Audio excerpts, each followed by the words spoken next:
नमस्कार दोस्तों, मैं हूँ पॉलिटिक्स बाबा और आज ये आप न्यूज़ आर्टिकल देख रहे हो। उसमें यह है कि फ्रांस के जो राष्ट्रपति इमैनुअल मैक्रोन वह इजराइल और हमास का जो संघर्ष चल रहा है उसको बार-बार रोकने की कोशिश कर रहे हैं और उन्होंने बताया कि मैं इसी को रोकने के लिए कतर की यात्रा कर रहा हूँ, कतर जा रहा हूँ क्योंकि कतर हमास के और इजराइल के दोनों के संबंध को जो युद्ध विराम करा सकता है, ये कॉमन देश है।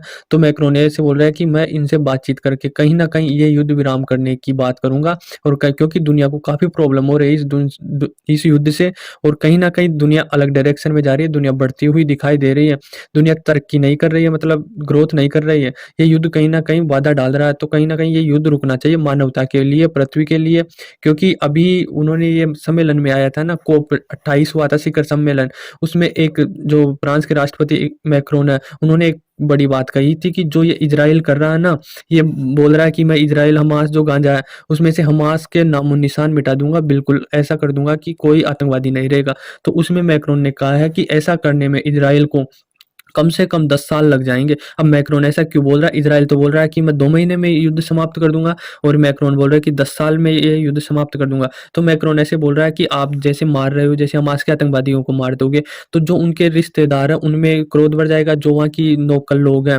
जैसे फ़िलिस्तीन के हो गए, गाज़ा के हो गए, कॉमन मैन हैं, नॉर्मल आदमी, वहाँ के देशवासी हैं, तो उनमें कहीं न कहीं ये नफ़रत बढ़ जाएगी और ये पीढ़ी दर पीढ़ी चलती रहेगी और जो ये इनके बच्चे हैं अभी छोटे-छोटे, उनको तो आप मारोगे नहीं, तो वह कहीं न कहीं आगे जाके हमास से जुड़ेंगे और हमास से शामिल हो जाएँगे। तो ये कहीं न कहीं ये ग्रुप बढ़ता ही रहेगा और यदि इज़राइल को कंप्लीटली हमास को मिटाना है तो उससे कम से कम 10 साल लग जाएँगे। तो मोटा-मोटा ये है कि मैक्रोन का ये कहना है कि आप हमास को मिटा ही नहीं सकते क्योंकि इन आतंकवादियों को मिटाएँगे तो इनके आस-पास के जो रिश्तेदार हैं या कहीं इस्लाम में वो रखते हैं, तो कहीं अलग देशों से लोग आ जाएँगे, जॉइन कर लेंगे, हमास को आतंकवादी बन जाएँगे। तो इस प्रकार से तो ये युद्ध समाप्ति नहीं होगा और मैक्रोन का भी कहना सही है एक तरीके से। क्योंकि जैसे-जैसे युद्ध बढ़ेगा और जैसे-जैसे इज़राइल मारेगा, तो कहीं न कहीं लोगों के बीच में नफ़रत फैल जाएगी और नफ़रत इज़राइल के खिलाफ होगी और इज़राइल की नफ़रत कहीं न कहीं हमास हथियार बना लेगा और हमास एक बड़ा संगठन बन सकता है। तो मैक्रोन का यही कहना है कि आप कंप्लीट इसे समाप्त नहीं कर सकते हो, आने वाले दिनों में ये बढ़ता ही रहेगा। तो इसको रोकने की ज़रूरत है, इसीलिए मैक्रोन कतर की यात्रा कर रहे हैं। वो जानते हैं कि कतर दोनों के कॉमन है और ये कहीं न कहीं ये युद्ध को समाप्त कर सकते हैं, मैक्रोन जानते हैं। मैक्रोन एक बहुत अच्छी छवि वाले नेता है और वो युद्ध को समाप्त करना चाहते हैं।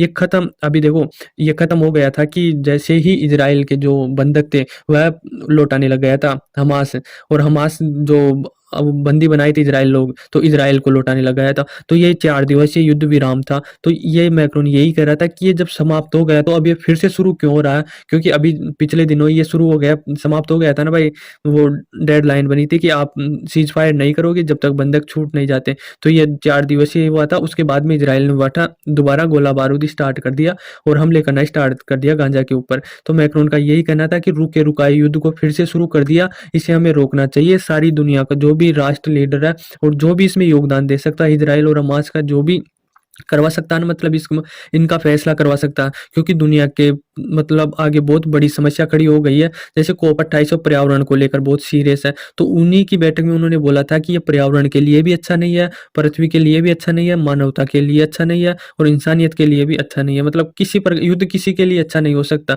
कुछ मतलब थोड़ी-सी जमी के लिए, कुछ नागरिकों के लिए ऐसा नहीं हो सकता। तो मैक्रोन का कहना है कि जो इज़राइल के नागरिक है या उनके अधिकारी हैं या उसकी सरकार में है, उनको समझाया जाए भाई आप बिल्कुल समाप्त नहीं कर सकते हो। इस जो हमास के आतंकवादियों को समाप्त कर दोगे पर दूसरे लोगों के प्रति आपके प्रति नफ़रत हो जाएगी, तो फिर वो हमास जॉइन कर लेंगे। तो आपको रुकना चाहिए और कहीं न कहीं अधिकारियों और इज़राइल के लोगों को समझाने के लिए दुनिया आगे आनी चाहिए। तो ऐसा बोलना है इनका। अब देखो इज़राइल है ना, इज़राइल की सुरक्षा के लिए फ़लस्तीन पर और गाज़ा पर इज़राइल बमबारी कर देता है। तो इनका यही कहना है कि इज़राइल की सुरक्षा इतनी इम्पोर्टेंट हो गई कि वो फ़िलिस्तीन के नागरिकों को जो आम लोग हैं, उनको मारे जा रहा है। जबकि वो भी इंसान ही है और इज़राइल के लोग भी इंसानियत ही है।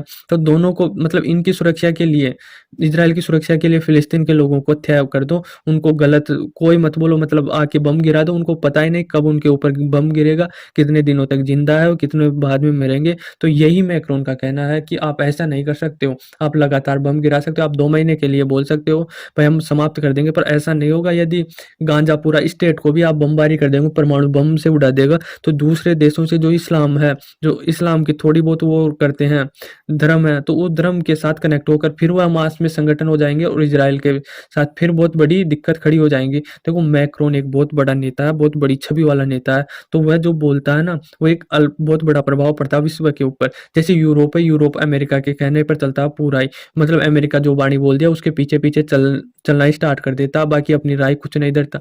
जबकि फ्रांस है और मैक्रोन है ना, ये अलग नेता है, ये अमेरिका के साथ नहीं, मतलब साथ नहीं चलते हैं। अगर अमेरिका गलत कर रहा है तो उसे गलत बोलते हैं, और जो सही कर रहा है वो सही, मतलब अमेरिका के साथ खड़े नहीं होते। अगर वो अमेरिका भी गलत काम करता है, सीधी बात है, पर अमेरिका को बोलने वाला कोई नहीं है कि आप गलत काम कर रहे हो। तो जो मैक्रोन है ना, ये साफ साफ गलत बोल देता है, भाई अमेरिका गलत कर रहे हैं और हम अमेरिका का साथ नहीं देंगे। अभी हाल ही में आपने अमेरिका को देखा होगा यूक्रेन और रशिया युद्ध में, तो उसमें भी अमेरिका ने जो गैस लेने से, आयात निर्यात करने से बंद कर दिया था, भाई आप रूस के साथ व्यापार नहीं कर सकते हो, तेल नहीं खरीद सकते हो, गैस नहीं खरीद सकते हो। तो मैक्रोन ने साफ कहा था कि हमें जहाँ सस्ती मिलेगी और जहाँ से हमें अच्छी लगेगी हम वहाँ से खरीदेंगे, अमेरिका हमारे देश में इंटरफेयर ना करे, हमारा मन करेगा वहाँ से ही हम खरीदेंगे, वहाँ पर ही हम बेचेंगे, हमें राय देने की जरूरत नहीं है अमेरिका को। तो साफ साफ मुंह पे बोला था अमेरिका को, और अमेरिका ने कुछ किया भी नहीं था इनका। अब देखो फ्रांस एक बहुत अच्छा देश है, भारत के साथ उसके काफ़ी अच्छे संबंध है, व्यापारिक भी संबंध अच्छे हैं, और वैसे भी पीपल टू पीपल कनेक्शन भी काफ़ी अच्छा है,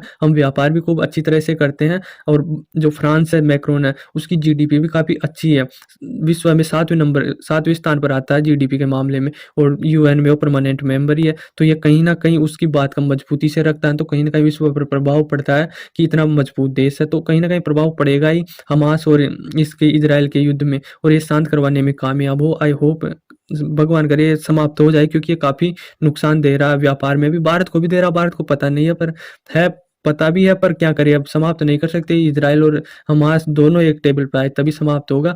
और जो फ्रांस है, फ्रांस की ज़्यादा वो भी नहीं है, आबादी भी 6 करोड़ से ज़्यादा जनसंख्या, 6 करोड़ जनसंख्या, टूरिस्ट के मामले में एक नंबर देश है, कोई इसका मुकाबला नहीं कर सकते। भारत की काफ़ी वेडिंग वगैरह शादियाँ वगैरह होती है तो इसमें जाते हैं, क्योंकि टूरिस्ट, और भारत के टूरिस्ट भी बहुत अच्छी जाती है क्योंकि सुविधा अच्छी मिलती है यहाँ पर। तो फ्रांस और भारत के अच्छे रिलेशन है।